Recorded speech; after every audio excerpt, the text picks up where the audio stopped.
The Aitareya Upanishad is a Mukhya Upanishad associated with the Rigveda. It comprises the 4th, 5th and 6th chapters of the second book of Aitareya Aranyaka, which is one of the 4 layers of Rigvedic text. Aitareya Upanishad discusses 3 philosophical themes. First, that the world and man is the creation of the Atman. Second, the theory that the Atman undergoes threefold birth. Third, that consciousness is the essence of Atman. Chronology. According to a 1998 review by Patrick Oliver and other scholars, the Aitareya Upanishad was likely composed in a pre-Buddhist period, possibly 6th to 5th century BCE. Discussion. Aitareya Upanishad is a primary ancient Upanishad, and is listed as number 8 in the Mukhya canon of 108 Upanishads.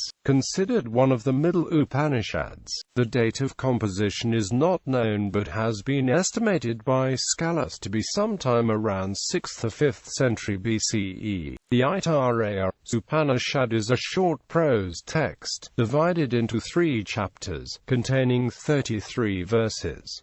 First chapter. In the first chapter of the Aitareya Upanishad, Atman is asserted to have existed alone prior to the creation of the universe. It is this Atman, the soul of the inner self, that is then portrayed as the creator of everything from itself and nothing, through heat. The text states that the Atman created the universe in stages.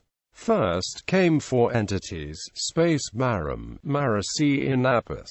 After these came into existence, came the cosmic self and 8 psyches and principles. Atman then created 8 guardians corresponding to these psyches and principles. Then, asserts Aitareya Upanishad, came the connective principles of hunger and thirst, where everything became interdependent on everything else through the principle of apana. Thereafter came man, who could not exist without a sense of self and soul, but this sense then began cogitating on itself, saying that, I am more than my sensory organs, I am more than my mind, I am more than my reproductive ability, and then asked, who am I? Paul Derson summarizes the first chapter of Aitareya Upanishad as follows: the world as a creation, the man as the highest manifestation of the Atman, who is also named as the Brahman. This is the basic idea of this section. Second chapter. In the second chapter, Aitareya Upanishad asserts that the Atman in any man is born thrice. First, when a child is born. Second, when the child has been cared for and loved to selfhood, where the child equals the parent. Third, when the parent dies and the Atman transmigrates. The overall idea of chapter 2 of Aitareya Upanishad is that it is procreation and nurturing of children that makes the man immortal, and the theory of rebirth, which are the means by which Atman sustainably persists in this universe.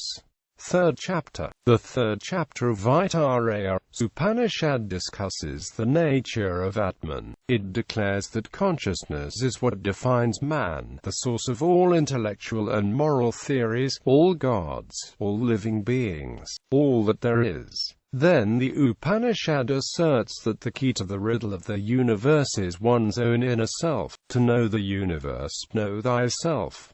Become immortal, suggests the Aitareya Upanishad, by being you. Max Muller translates parts of the chapter as follows: who is he whom we meditate on is the self.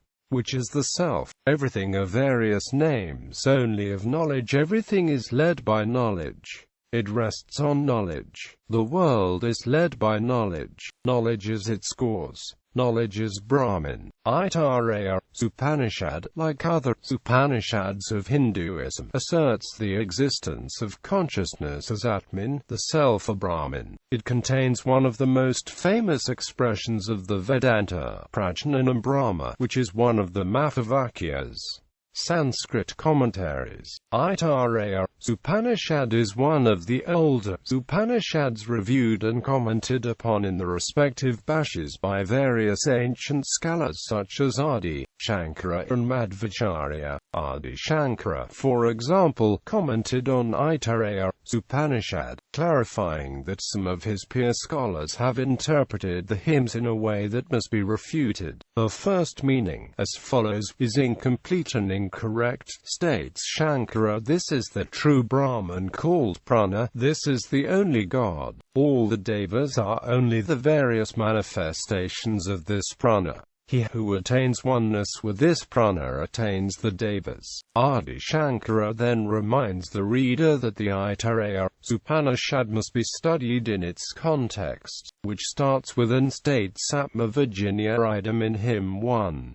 It doesn't start with, nor does the text's context mean that I am alive, thus God. Rather, states Shankara, the context is abundantly clear that one must know Atman exists, I am consciousness, and that self-realization of one's Atman, its oneness with the universal soul, is the path to liberation and freedom. Know yourself. Worship yourself. Adi Shankara then explains that rituals, sacrifices, merit karma does not lead to liberation. The wise do not perform these and rituals such as Agnihotra. They seek Atman, an understanding of their own being and their own inner self. And when one has achieved self-knowledge, full awareness of one's consciousness, does one achieve moksha. Translations. The first English translation was published in 1805 by Colebrook. Other translators include Max Muller, Paul Dayson, Charles Johnston, Nikalananda, Gambarananda, Sarvananda, and Patrick Olivelle. Credits. The author of the Aitareya Aranyaka and the Aitareya Upanishad has been historically credited to Rishi Aitareya Mahidasa.